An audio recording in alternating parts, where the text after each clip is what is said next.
नमस्कार, चर्चा में आपका स्वागत है। मैं हूं रमा त्यागी और आज हम बात करेंगे सरकार की उस पहल की, उस ऐसे राष्ट्रीय मंच की जहां भारत के युवाओं और राष्ट्रीय नेतृत्व के बीच व्यवस्थित बातचीत को आसान बनाया गया है। भारत की विकास यात्रा में युवाओं की भागीदारी को बढ़ाने की बड़ी पहल के तहत दिल्ली स्थित भारत मंडपम में विकसित भारत यंग लीडर्स डायलॉग के दूसरे संस्करण का आयोजन इस दिशा में काफी अहम है।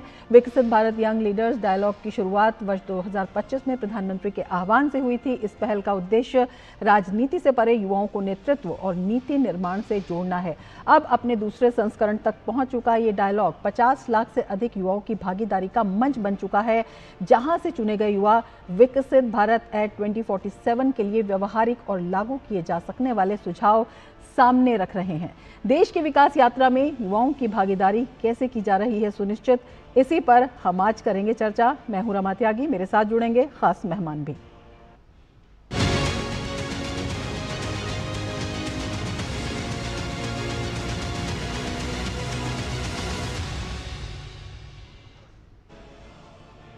हम आपको बता दें, दिल्ली के भारत मंडपम में आयोजित विकसित भारत यंग लीडर्स डायलॉग 2026 में प्रधानमंत्री नरेंद्र मोदी सम्मिलित हुए। पीएम मोदी ने यहां प्रदर्शनी का अवलोकन भी किया। इसके अलावा भारत मंडपम में आयोजित कार्यक्रम में वंदे मातरम गायन में भी भाग लिया।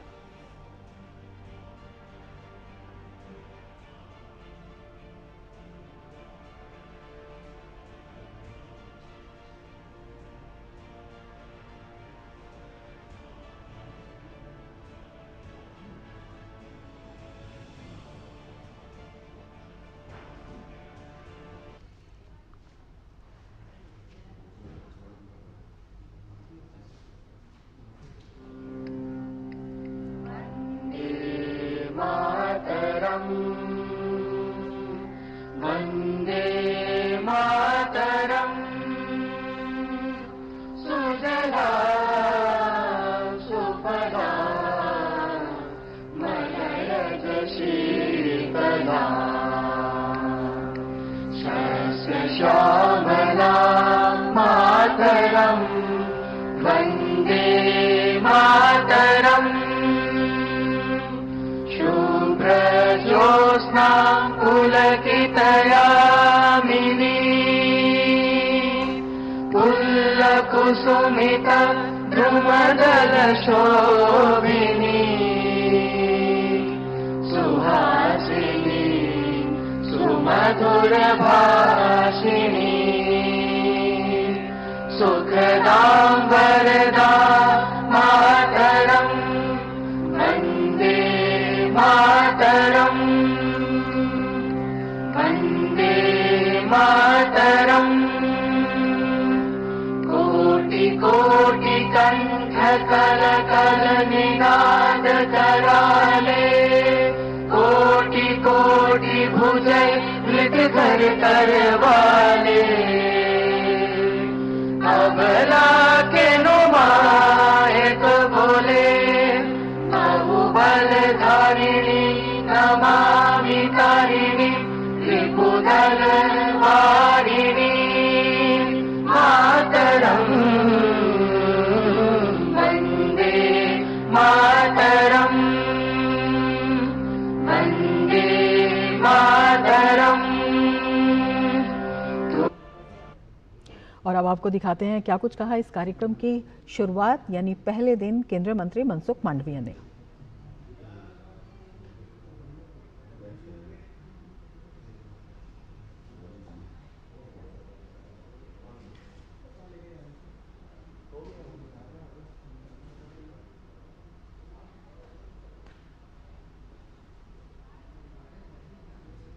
प्रधानमंत्री जी ने रेड फोर्ट से उद्बोधन करते हुए कहा था कि मुझे विकसित भारत बनाना है।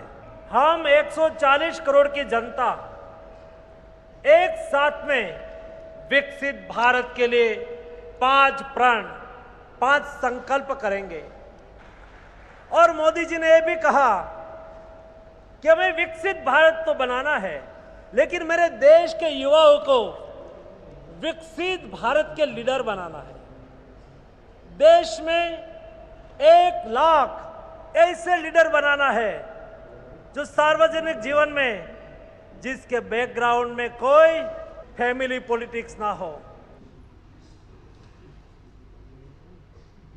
और अब आपको बता दें कि 3 दिवसीय ये कार्यक्रम और क्या कुछ उसका उद्देश्य और किस तरह से ये कार्यक्रम जो है संकलित किया गया। इस कार्यक्रम में विकसित भारत के लोकतंत्र और शासन में युवाओं की भूमिका को सुनिश्चित करने के लिए ये कार्यक्रम का आयोजन किया गया। विभिन्न राज्यों से आए युवा प्रतिनिधियों ने लोकतांत्रिक प्रक्रियाओं पर इसमें बल दिया, इसलिए काफ़ी अहम माना जा रहा है इस कार्यक्रम को। किस तरह से सार्वजनिक शासन में युवाओं की भागीदारी सुदृढ़ की जाए, ये कार्यक्रम का फोकस है। लक्ष्य तक पहुंचने के उद्देश्य से संरचित नीति सुझाव भी इसमें प्रस्तुत किए गए, इस मायने से भी काफ़ी अहम हो जाता है। महिला नेतृत्व की हम बात करते हैं तो विकसित भारत की कुंजी जो है इसमें बताया गया है। इसके साथ ही युवा प्रतिनिधियों ने महिला नेतृत्व वाले विकास की ओर बदलाव पर इसमें जोर दिया है। वर्ष 2047 तक महिलाओं को प्रमुख प्रेरक शक्ति के रूप में स्थापित करने पर भी इसमें बल दिया गया। इसके साथ ही उभरती प्रौद्योगिकियों में ग्रामीण महिलाओं के लिए दोहरी कौशल प्रशिक्षण पर भी इसमें फोकस किया गया। हेरिटेज टू होम मॉडल के माध्यम से पारंपरिक कौशल का भी मुद्रीकरण कैसे हो, ये इसमें बताया गया। इसके साथ ही अगर हम और कदमों की बात करते हैं तो एआई आधारित मेंटरशिप और कार्यबल में पुनः प्रवेश के लिए एआई सहायिका दीदी, ये भी अपने आप में अहम पहल है। और फिट भारत हिट भारत की परिकल्पना के अनुरूप नवोन्मेषी और क्षेत्र विशिष्ट विचार भी इसमें प्रस्तुत किए गए। साथ ही समुदाय आधारित समावेशी और सतत फिटनेस बहुत महत्वपूर्ण है, उस पर भी विशेष जोर दिया गया। और साथ ही अगर हम बात करें तो उद्यमशीलता की जो है बात, वो भी काफ़ी प्रमुख रूप से इसमें सामने आई और देश को वैश्विक स्टार्टअप हब के रूप में विकसित करने पर भी इसमें जोर दिया गया। भारत को किस तरह से विश्व की स्टार्टअप राजधानी बनाया जाए, भारत के उद्यमशीलता पारिस्थितिकी तंत्र को सुदृढ़ करने पर ये बल देता है। इसके साथ ही देश को किस तरह से वैश्विक स्टार्टअप हब के रूप में स्थापित किया जाए, इससे जुड़े नवोन्मेषी विचार भी इसमें प्रस्तुत किए गए। साथ ही ग्रामीण एवं ज़मीनी स्तर के स्टार्टअप्स को समुदायों, कॉर्पोरेट क्षेत्र को विस्तारित करना और ज़रूरी उद्यमशीलता, शिक्षा, अनुसंधान, इनक्यूबेशन अवसंरचना में निरंतर निवेश क्यों महत्वपूर्ण है, इस पर भी फोकस किया गया। इसके साथ ही भारत की सॉफ्ट पावर क्या है, सांस्कृतिक कूटनीति और वैश्विक प्रभाव किस तरह से इसकी मजबूती आए, भारत की सभ्यतागत विरासत और सांस्कृतिक शक्तियों को वैश्विक सहभागिता मिले, ये भी फोकस में रहा। और भारत की बहुलतावादी आत्मा और सांस्कृतिक गहराई का सशक्त प्रतिबिंब भी इस पूरे आयोजन में दिखाई दिया। इसके साथ ही जो प्रस्तुत प्रस्ताव हैं उनकी मौलिकता, रचनात्मकता और भविष्य दृष्टि की भी इसमें सराहना की गई, जिससे कि जो विजन डेवलप हो रहा है उसमें युवाओं की भागीदारी हो। भारत की वैश्विक सांस्कृतिक प्रभाव क्षमता को सुदृढ़ बनाना इसमें काफ़ी महत्वपूर्ण रहा। और साथ ही परंपरा के साथ नवाचार किस तरह से हो, ये भी अपने आप में बेहद अहम है। आधुनिक भारत के निर्माण के लिए भारत की प्राचीन ज्ञान परंपराएं आधुनिक तकनीक के साथ सार्थक रूप से जुड़ाव आवश्यक, कृत्रिम बुद्धिमत्ता जैसी आधुनिक तकनीकों के साथ भारत की प्राचीन ज्ञान प्रणालियों के समन्वय पर भी जोर इसमें दिया गया। साथ ही जो प्रमुख विचार है उनमें एआई आधारित NITYA नीतियाँ मॉडल, सतत तटीय विकास पर भी इसमें बल दिया गया और आत्मनिर्भर भारत जो है वो फोकस में है। हमारे साथ खास मेहमान जुड़े हुए हैं, उनसे हम चर्चा की शुरुआत करेंगे, लेकिन उससे पहले ले लेते हैं एक ब्रेक। आप जुड़े रहिए टीवी न्यूज़ के साथ। टिंग टिंग, आपके लिए एक फेस्टिवल ऑफर है। QR कोड स्कैन करो, UPI पिन डालो और 10,000 रुपए आपके बैंक अकाउंट में। पिन डालूंगा तो पैसा खट से आएगा नहीं, झट से कट जाएगा। मैं मूर्ख नहीं हूँ। आलिया, UPI कहता है UPI पिन पैसे भेजने के लिए होता है, पाने के लिए नहीं। इस बात को याद रखें और कहें मैं मूर्ख नहीं।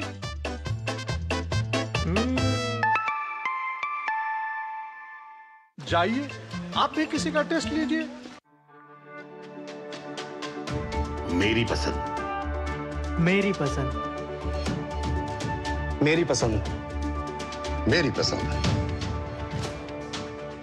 हमारी पसंद, हम सबकी पसंद। मजबूत देश का मजबूत सरिया हो गया स्टील। 605।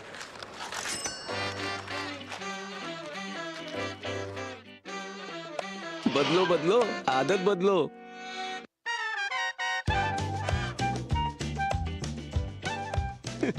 बदलो बदलो आदत बदलो। अब नजदीकी बैंक जाकर फटे पुराने नोट्स बदलिए।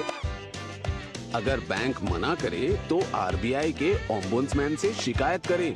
आरबीआई कहता है जानकार बनिए, सतर्क रहिए। ब्रेक के बाद फिर से आपका स्वागत है और ख़ास मेहमान हमारे साथ जुड़ चुके हैं। प्रोफेसर वीएन आलोक हमारे साथ जुड़े हुए हैं Indian institute of public administration से, और प्रोफेसर अश्विनी महाजन भी हमारे साथ जुड़े हुए हैं, सोशियो इकोनॉमिक एनालिस्ट हैं। महाजन जी, सबसे पहले आपके पास आना चाहेंगे और आपसे समझना चाहेंगे कितना अहम ये दूसरा संस्करण, विशेषकर जब हम विकसित भारत में युवाओं की भूमिका को सशक्त करते हैं।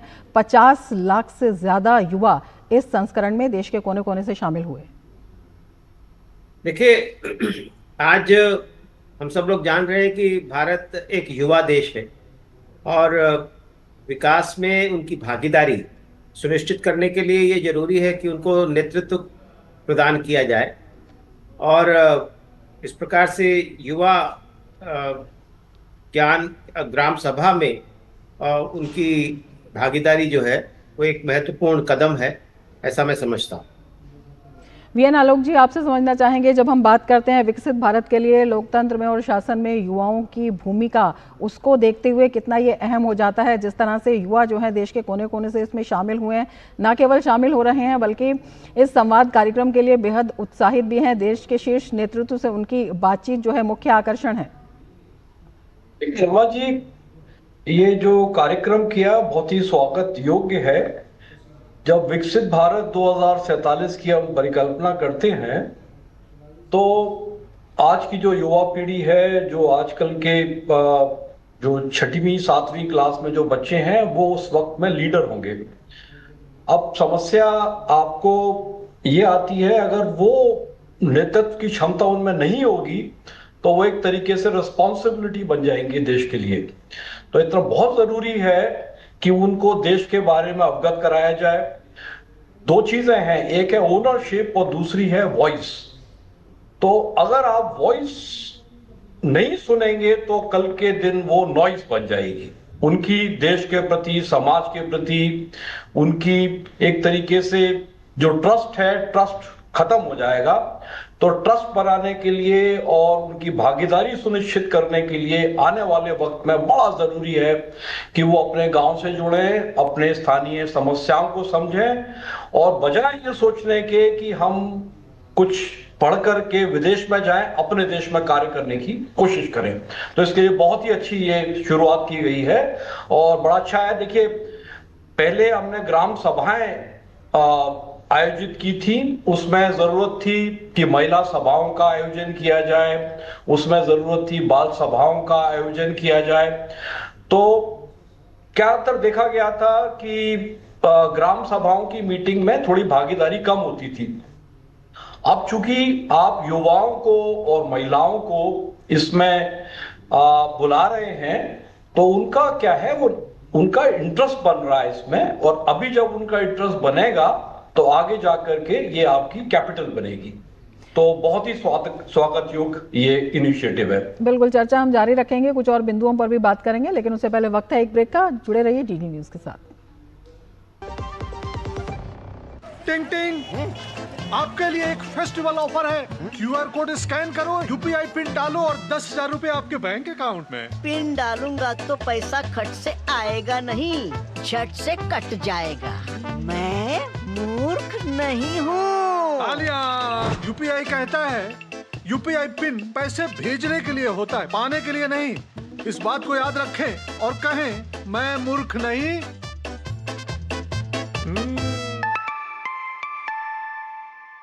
जाइए, आप भी किसी का टेस्ट लीजिए। जब धरती चीर कर निकलता है लोहे का पत्थर और मिलता है मोंगिया के जोश से, फिर तपता है, पिघलता है और बनता है फौलाद। अब होता है सरिया सारी खूबियों के साथ। मोंगिया स्टील, मजबूत देश का मजबूत सरिया। LIC युवा प्रोफेशनल्स के लिए लाए हैं नव जीवन श्री। करें नियमित प्रीमियम का भुगतान, जीवन बीमा का आनंद लें। प्राप्त करें प्रीमियम के प्रतिशत पर गारंटीकृत एडिशंस। अपने वित्तीय लक्ष्यों के अनुरूप मैच्योरिटी पर गारंटीकृत धनराशि पाएं। मौजूदा पॉलिसी धारकों के लिए आकर्षक अतिरिक्त लाभ। आज ही खरीदें।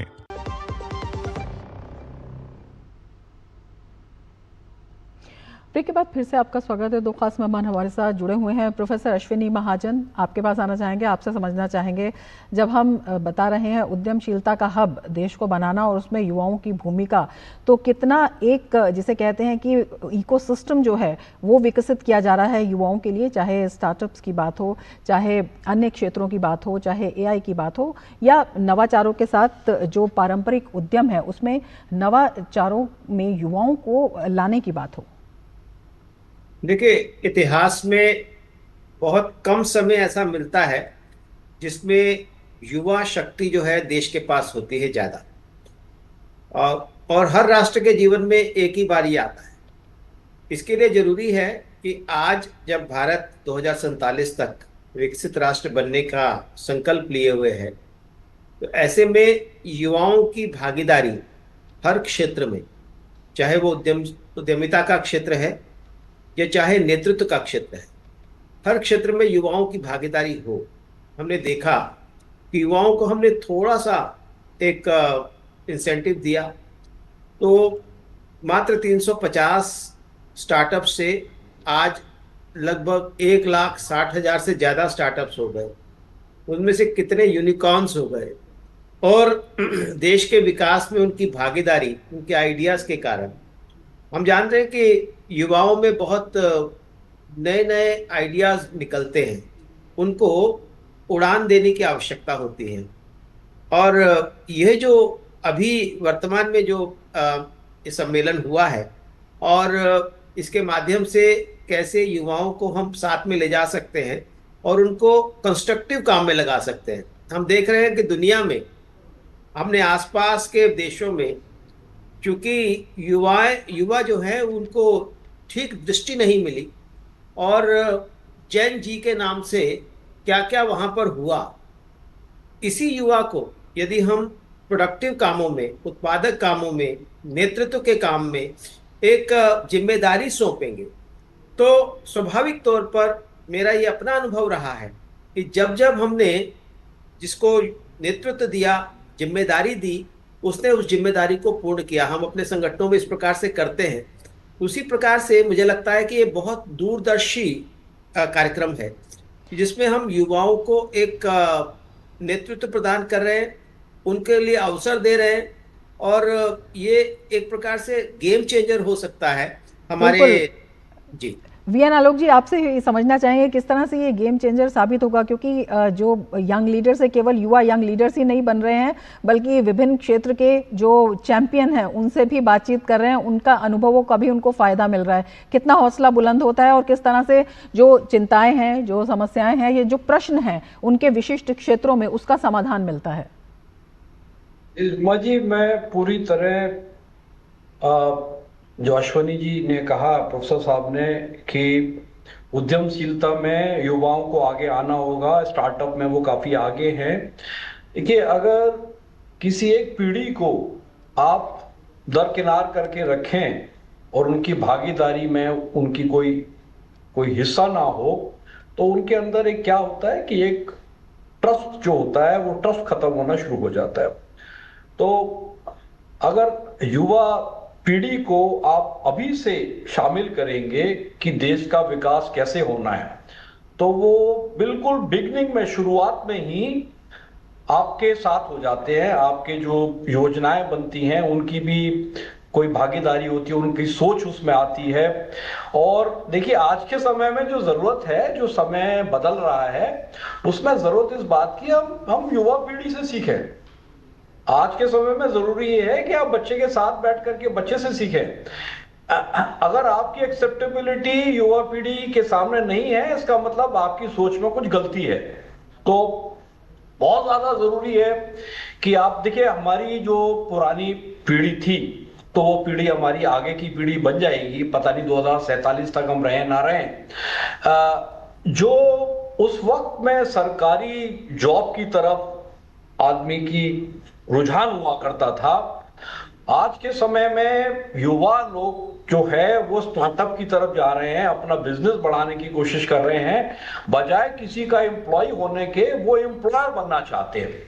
तो ये बहुत ज्यादा जरूरी है बहुत ज्यादा जरूरी है कि देश के अंदर आपकी एंटरप्रेन्योरशिप जो आपने बताया, उद्यमशीलता, इसको बढ़ाया जाए। और देखिए वो हर क्षेत्र में आगे बढ़ रहे हैं। अब देखिए पहले हम लोगों के पास में कोई ओलंपिक का मेडल नहीं हुआ करता था, अब धीरे धीरे करके आना शुरू हो गया। पहले हमारी क्रिकेट टीम जो है जनरली हार के आया करती थी बाहर से, अब आज की डेट में ये है कि हम वही फाइनल में क्यों हारे, हमारे पास तब हमारे पास होना चाहिए था। तो हमारी सोच बदल रही है धीरे धीरे, और इसमें बहुत ज्यादा जरूरी है कि जो हमारे यहाँ की जो युवा पीढ़ी है, जो कल की समय में देश के कर्णधार होंगे, उनको आगे लाया जाए और उन्हीं को देश की जो बागडोर है उन्हीं के हाथ में दी जाए। बिल्कुल। प्रोफेसर महाजन, आपसे समझना चाहेंगे, जिस तरह से हमने प्रस्ताव देखे जो विभिन्न प्रतिभागियों ने रखे, सबसे पहले तो 50 लाख युवाओं में से 3000 का जिस तरह से चयन किया गया, तो एक तरह से प्रतिस्पर्धात्मकता की, सकारात्मक प्रतिस्पर्धा की भावना को ये किस तरह से बढ़ाता है, ये भी युवाओं को आगे ले जाने के लिए कितनी महत्वपूर्ण है, और उसके बाद जो युवाओं ने अपने अपने विचार रखे हैं वो अपने आप में कितने महत्वपूर्ण हो जाते हैं, जिनमें एक है विकसित भारत की जो कुंजी है वो महिला नेतृत्व वाला विकास, तो ये अपने आप में कितना अहम हो जाता है। देखिए, युवाओं को एक फोरम मिला है, एक मंच मिला है, और आज राष्ट्रीय युवा दिवस है। विवेकानंद जी को हम याद कर रहे हैं, और विवेकानंद जी हमारे युवाओं के प्रेरणा स्रोत रहे। ऐसे समय में जब एक तिमिर छाया हुआ था, गुलामी में हम जी रहे थे, ऐसे में राष्ट्र की भावना को उन्होंने सबके सामने रखा और विश्व पटल पर उसको स्थापित किया। ऐसे महापुरुषों से प्रेरणा लेकर के जब हम युवाओं में नेतृत्व प्रदान करते हैं, युवाओं के लिए, जैसे आलोक जी ने कहा कि आज हम आवश्यकता इस बात की है कि why be the job seekers, why don't be the job creator. ये जो अनएम्प्लॉयमेंट की जो बात करते हैं वो तभी होता है क्योंकि सरकार युवाओं को प्रेरणा और सशक्त समाधान, जिससे कि उनकी सशक्त भागीदारी सुनिश्चित हो सके, उस दिशा में बेहद महत्वपूर्ण है। प्रोफेसर महाजन, आपका और आलोक जी, आपका बहुत शुक्रिया हमारे इस कार्यक्रम में शामिल होने के लिए और इतने महत्वपूर्ण विचार हमारे साथ साझा करने के लिए। इसके साथ ही चर्चा में फिलहाल इतना ही। दीजिए इजाजत, नमस्कार।